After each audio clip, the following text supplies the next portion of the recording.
I don't really have an intro for this, so let's just jump right to it. This is Sonic the Hedgehog, Issue 0. 'Cause there is no circumstance that you can't handle when you use your mind. Sonic Boom, Sonic. The first issue of the Sonic miniseries starts with the cover, with dialogue being spoken and continuing on to the first page. I'll get you yet, Sonic. You have to catch me first, Chrome Dome. Oh boy. The 90s are something special to behold. On the first page, we get a rundown of the current cast. On the right, we have Sonic, Tails, Boomer, Sally, and Antoine, which leads into something somewhat interesting. The first Sonic comic was released around November 22nd of 1992, which was 5 days after the release of Sonic the Hedgehog 2 on the Game Gear Master System in North America. And Sonic 2 is the first ever appearance of Tails, the two-tailed flying fox that is always sort of Sonic's biggest fan. I'm not familiar with the time it takes to hammer out a comic book, but the timing on this just gives me pause for thought. And as for the rest, no idea who this cast of characters are. I guess it's a good idea to let you know the names of some characters beforehand, but this always really confused me. But anyhow, on the right side we have the evil Dr. Robotnik, who looks nothing like his comic book cover caricature, as well as a few robot baddies.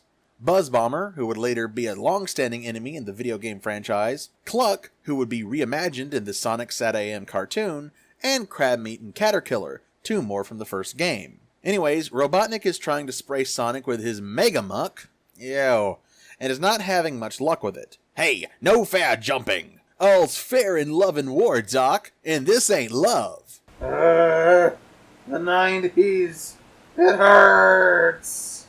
Sonic is able to avoid capture and escape into the forest, in which he breaks the fourth wall and addresses the reader. He hasn't found us yet, and I know you won't tell. After going down a needlessly complicated and totally implausible slip and slide, seriously, there is no way these tunnels actually connect, we are introduced to the rest of the Freedom Fighters proper, Tails looking absolutely horrifying, and Rotor hammering home that Sonic is a self-absorbed show-off. We next see Princess Sally berating Sonic for possibly leaving a trail to their hidden base, and Tails showing off his #1 Sonic fan club dedication move.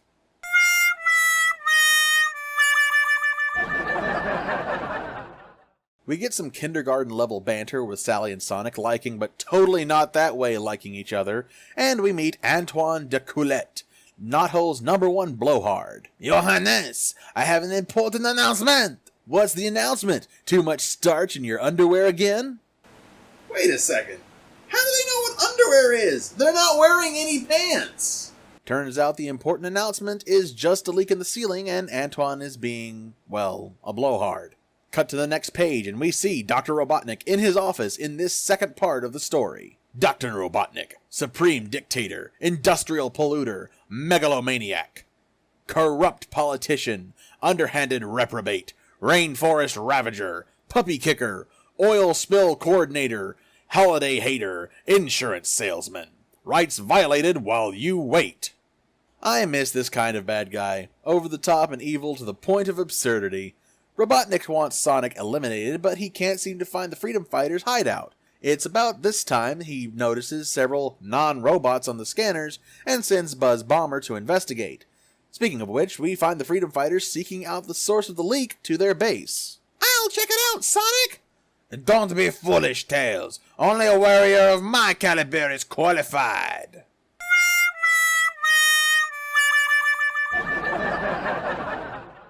Turns out the leak is coming from a group of literal weeping willow trees, who have started their crying crusade due to Robotnik's deforestation. Before the group can regroup, Robotnik attacks, and after some goading, he chases Sonic away from the others. Sonic runs to a well where he keeps his magic rings, and after a moment of tension, he finds it!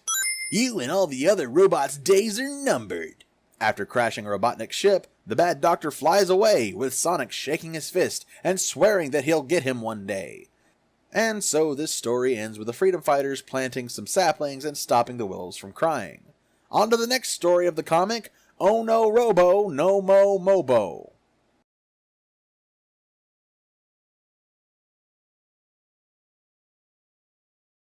Sonic is informing us that things haven't always been this crazy on Mobius, and regales us of a time not long ago when things were simpler. We find Sonic running at top speed while we meet Chuck, Sonic's uncle, and Mutsky, Sonic's pet dog.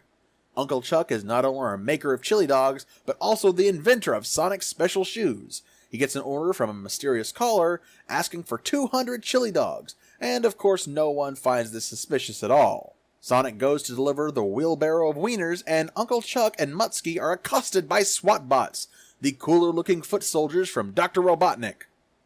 Meanwhile, Sonic arrives at his destination to make his delivery. Yes? Oh, the chili dogs! Right you are, Chicken Little. You owe me 300 smackers. $1.50 for chili dogs? And it's delivered? I wonder if he makes deliveries out here.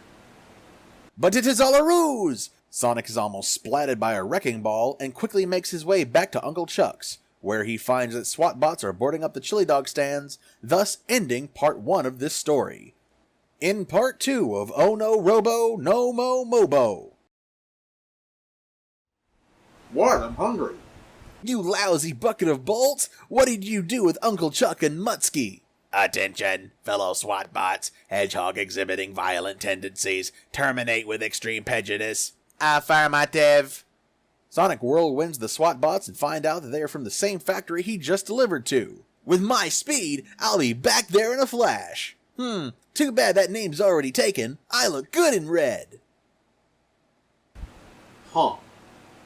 Does this mean that DC Comics are confirmed in the Sonic universe? Sonic heads back to the factory where he is assailed by shadowy hands. Turns out they belong to Sally Acorn, the princess of these lands. She gives her story and Sonic doesn't believe her, but before he can dash off, she stops him from running headlong into a Buzz Bomber's patrol. We'll take a shortcut. I hope you can keep up with me. Ha! Speed is my middle name. Actually, it's Maurice, but don't tell anyone, okay? Huh. The two find Robotnik in front of a brainwashed crowd, and Sonic blows cover almost instantly. In a move straight up ripped from the Flash, Sonic creates a tornado and grants him enough time to grab Sally and escape. The princess offers Sonic a spot on her Freedom Fighters team, and he gladly accepts. And that was Sonic the Hedgehog issue 0. What did I think of it? It doesn't hold up by today's standards at all, and you can tell that this was more or less along the same vein of inspiration as the Sonic Sat AM show. Lots of goofy, cartoonish humor meant for little kids. But it's not bad. It's a bit grown-worthy, but all things start somewhere. And seeing as how there are 3 more issues to go through before Sonic becomes a serialized comic, I'm saving my full judgment for the end. Tune in next time as I continue through the Sonic the Hedgehog miniseries with issue 1. And let's see just how much more of the Blue Blur's backstory that we can uncover.